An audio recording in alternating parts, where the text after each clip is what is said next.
Her name was Camille Rogers. She boarded the plane in Atlanta dressed in plain black slacks, a conservative blazer, a tangle of coil curls pulled back into a low bun, and a small leather briefcase tucked under her arm. She wasn't flashy. She wasn't loud. She simply moved with purpose. Camille had flown dozens of times before, usually unnoticed, just how she liked it. That day, she held a first-class ticket for seat 2A. It had been booked weeks in advance. The airline notified and confirmed with a government clearance number. Her mission was routine. Observe, document, report. What wasn't routine was what happened when she approached the boarding gate. Economy is boarding in just a moment. The gate agent said flatly as Camille handed over her boarding pass.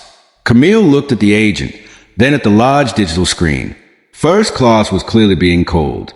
"I'm in 2A," she said calmly, showing her ticket again. The gate agent blinked, looked down at the pass, then up at Camille. There must be some mistake. Hold on. Within moments, two other staff members were huddled around the kiosk. Whispers, glances. One of them stepped aside and picked up a phone. Camille heard one of them say softly, "She doesn't look like she belongs in first." Camille said nothing. Her face was stone, but inside, she was burning. She wasn't just anyone with a fancy seat. She worked for the Office of Civil Rights Enforcement, a federal branch that conducted surprise audits across private and public transportation networks, especially airlines.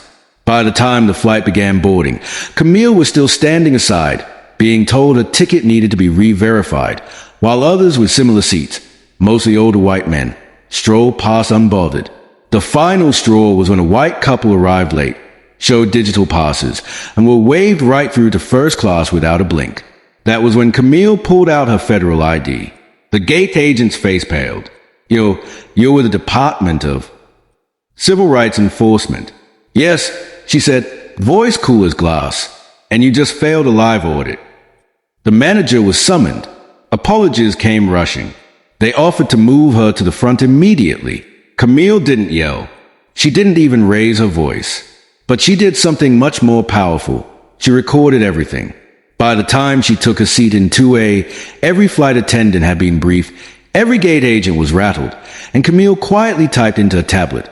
Initial findings indicate potential bias in ticket validation procedures at Gate 12A, Flight 448. Recommend full investigation. What they didn't know was that Camille's report would lead to a sweeping internal audit of the airline staff conduct nationwide. Within months, multiple employees were suspended. The airline was fined $2.5 million, and mandatory anti-discrimination retraining was implemented at over 70 airports. The story never made national headlines, but among federal circles and airline execs, her name became legend. Camille didn't want fame. She wanted change. And she got it. Camille sat in her seat, serene on the outside, but her mind was cataloging every detail. The time delay, the expressions of the staff, the order in which other passengers were boarded. It wasn't personal. It was a pattern. And her job was to break the pattern. Once in the air, the lead flight attendant approached her with a tight smile and a glass of champagne. "Compliment of the airline, Ms. Rogers," she whispered, "and we're very sorry about earlier." Camille nodded but didn't touch the drink. After landing in Chicago, she walked straight past the baggage claim and into a waiting black SUV. The driver didn't speak. He didn't need to. They both knew the drill. Camille opened her tablet again, now syncing to a secure federal network, and uploaded the footage, audio, and field notes. Her report would be sent directly to the Deputy Director of the Civil Rights Enforcement Division. But Camille's mission wasn't over. She had another flight in 36 hours. This one would be different. It was a major airline, one with a sparkling reputation for diversity and inclusion. But Camille knew better. The pretty commercials and polished PR didn't always match the reality on the ground. Her target was Flight 992 to Seattle. 2 days later, Miami International Airport. Camille arrived early. This time, she dressed differently. Sharp navy blue suit, heels, a watch worth more than a month's salary for some gate staff. Her hair was in a crown braid, her badge tucked far from view. This time, she wanted to be seen. She purchased a first-class upgrade of the desk right in front of the agent. Then she sat nearby and waited. At the counter, a Latina woman in scrubs, exhausted and clearly just off work, tried to ask about standby for first class. The agent cut her off mid-sentence, barely glancing at her. Minutes later, a man in a business jacket came up, smiling. "Of course, sir. Let me see if we can bump you up." The agent beamed. Camille pressed record on her phone. It was always subtle, always quiet, but it was there. On board, Camille took a seat again, this time in 1B, and began to document every interaction, every microaggression. When a black mother with 2 children was told there was no room for her carry-on in economy and had it forcibly checked, Camille took note. When the older white man in 2A was offered a second drink before anyone else was served, she wrote it down. The civil rights audit was expanding. Camille wasn't just looking at ticketing policies now. She was building a full case around in-flight treatment, passenger profiling, and implicit bias in crew behavior. A week later, Washington, D.C., Camille stood before a long table in a quiet room lined with government officials. A screen showed graphs, charts, and snapshots of the interactions she recorded. She spoke clearly and without anger. "We don't need new slogans," she said. "We need accountability, enforcement, and consequence. These aren't isolated incidents. They are symptoms of a systemic culture that quietly treats people differently based on race, class, and appearance." The deputy director leaned forward. "What do you recommend?" Camille met his eyes. Surprise audits at all major hubs. Undercover field agents embedded quarterly. And a public report that forces transparency. Silence. Then, approved. What the airlines didn't realize was that Camille wasn't just one auditor. She was part of a team. And she wasn't finished. Across the country, dozens of similar operatives began boarding planes, checking into hotels, riding buses, testing the promises corporations made about equity and inclusion. Camille had sparked a movement inside the federal system. And no one, not even the most elite airline executives, would know when the next ordinary passenger sitting in first class was about to change everything. Camille returned to her D.C. apartment late that night. It was modest, minimalist. Books lined the walls. A few awards from her time in federal service sat dusty on the shelf. She didn't care about appearances. She cared about truth. She poured herself a glass of tea and stood by the window, watching the city lights flicker like knives in the skin of America. There was so much work left to do. The airlines were just one piece of the system. But what happened in those terminals, how people were spoken to, looked over, or quietly dismissed, reflected something deeper, something broken. Camille's inbox buzzed. Another mission, another city, another set of policies to test in the real world. 1 week later, Dallas, Fort Worth International Airport. Camille's new identity was Karen Fields, a financial consultant from Houston flying to New York for a fake merger meeting. Her team at the Civil Rights Enforcement Division had crafted the perfect cover, complete with LinkedIn profile, business cards, and even fake emails. But this flight was different, not because of the treatment she received, but because of who she met. As she waited at the gate, she noticed a young black woman, around 22, nervously scrolling through her phone. Her backpack had worn straps. Her clothes were simple. She looked overwhelmed, but determined. A gate agent approached her. "You're not in this group yet," the woman said curtly. "I'm just trying to ask about my seat. My mom booked the ticket and I think." "Step aside." Camille watched closely. No eye contact. No smile. Just dismissal. The girl stepped back, eyes welling up, pretending to look at her phone. Camille stood, walked over, and quietly asked, "What seat are you supposed to have?" 3A. But she said I had to confirm something at the gate, and now they're acting like I'm not even allowed to ask. Camille already knew what was happening. She had seen it over and over again. Youth, color, class.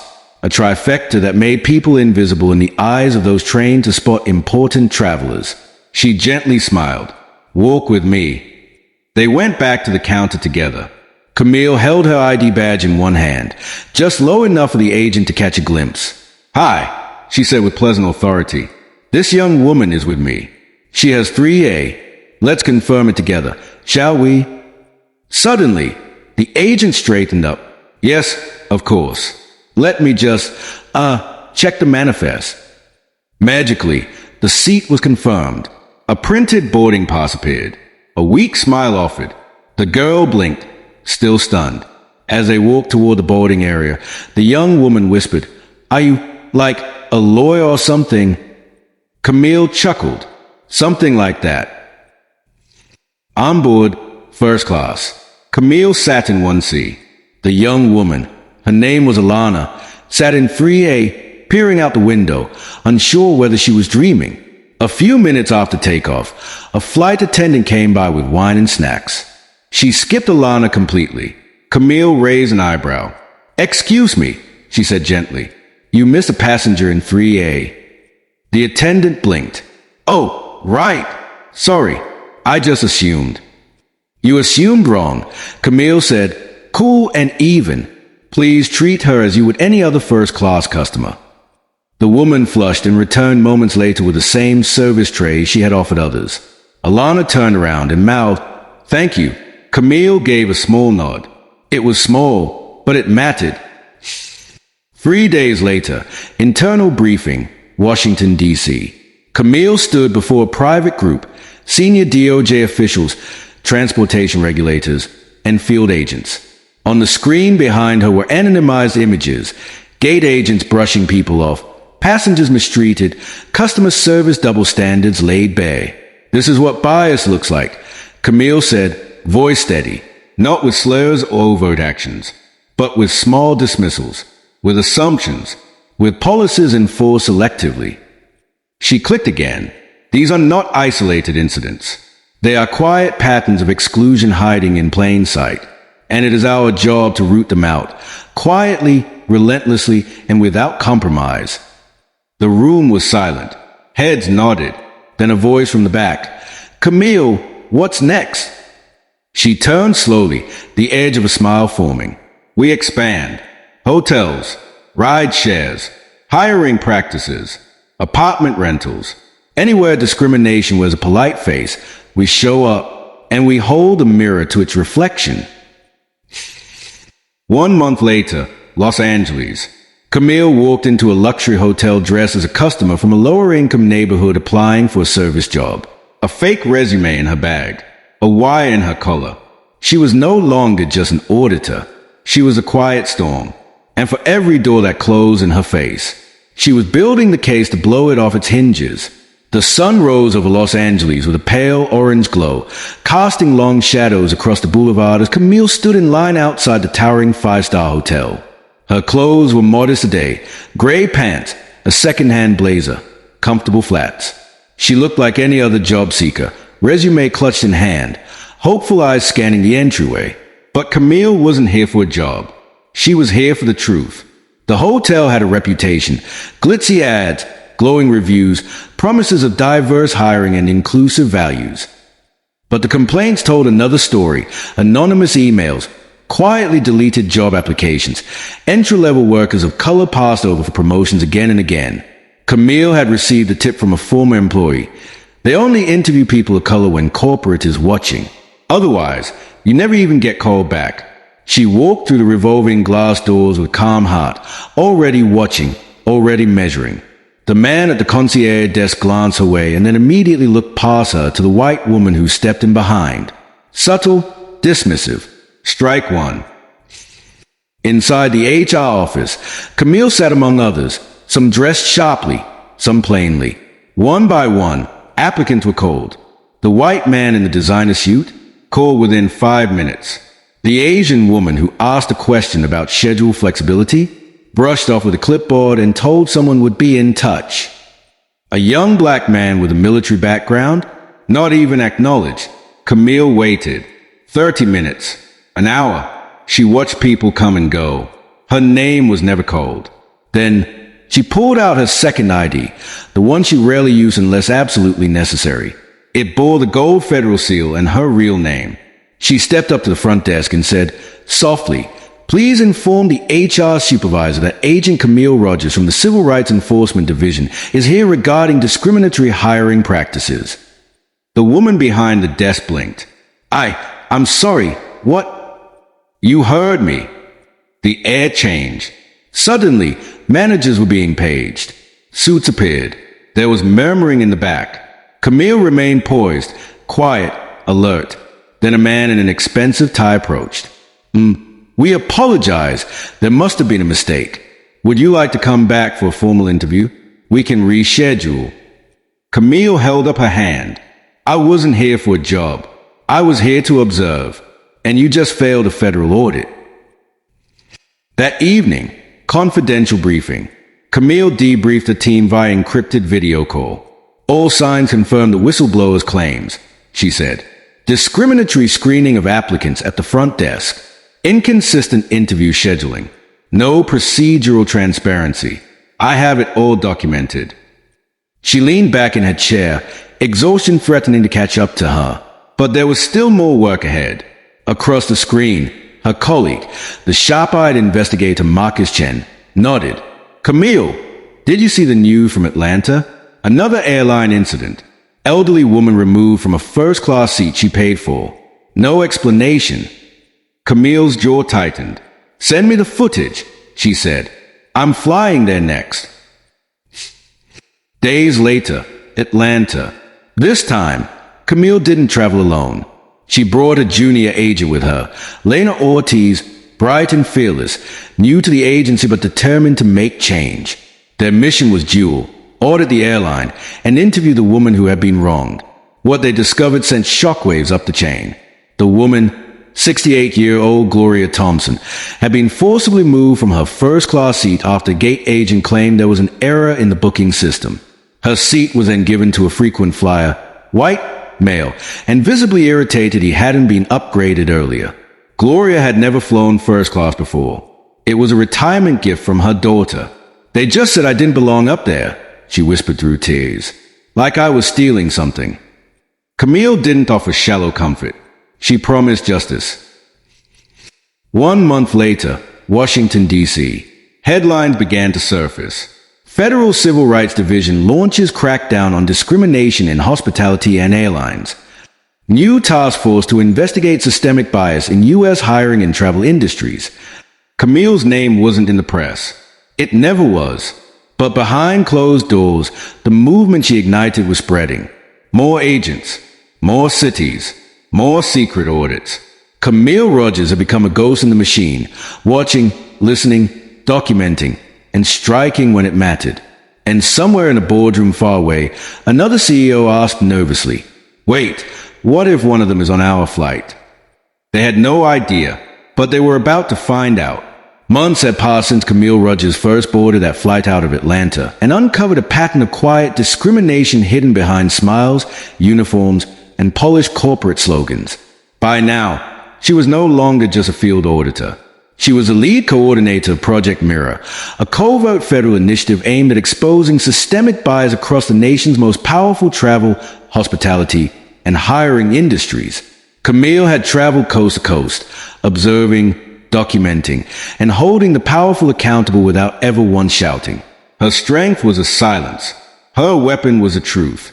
But now it was time for the final mission. New York City, United Continental Summit. The CEOs of the largest U.S. airlines, hotel chains, and travel tech companies had gathered for a glitzy 2-day summit. The theme, equity in the future of travel. Camille was invited, but not under her real name. She entered the Waldorf ballroom wearing a tailored navy suit, her curly hair free and glowing under the chandelier light. Her badge read Ms. Danafields, corporate consultant. No one noticed her. Not yet. Inside, executives were boasting about DEI scores, rolling out promotional videos filled with happy, diverse customers. They clapped. They smiled. They nodded solemnly about doing better. Then the lights dimmed. A surprise presentation. The announcer said, from a very special guest. Camille walked to the stage. This time, she didn't hide who she was. Good evening. I'm Camille Rogers. I'm a federal civil rights investigator, and I've spent the last 18 months auditing every single one of you. A hush fell like a curtain. Gasps rippled. I've ridden in your planes, slept in your hotels, applied to your jobs under assumed names. I watched your staff ignore, diminish, or discriminate against Americans who didn't fit your picture of the ideal customer. Behind her, a massive screen lit up. Footage played. A black mother being dismissed at a check-in desk.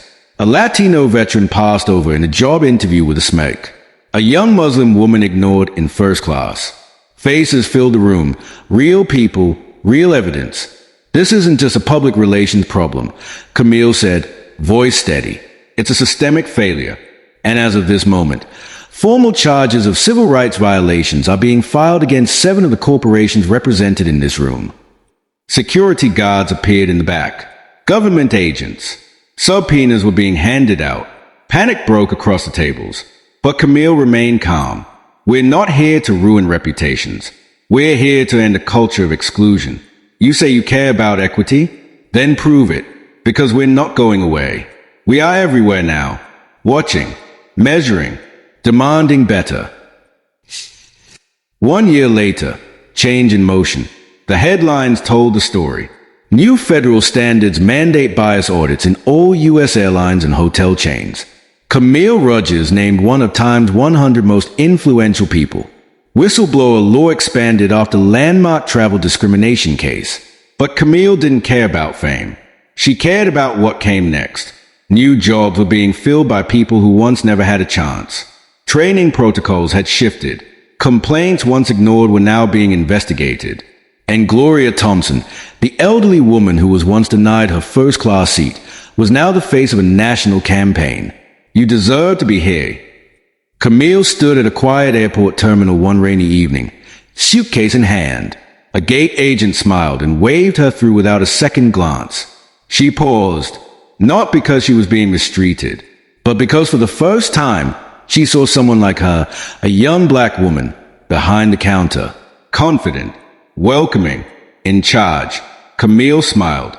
The battle wasn't over, but the tide had turned, and she had lit the match.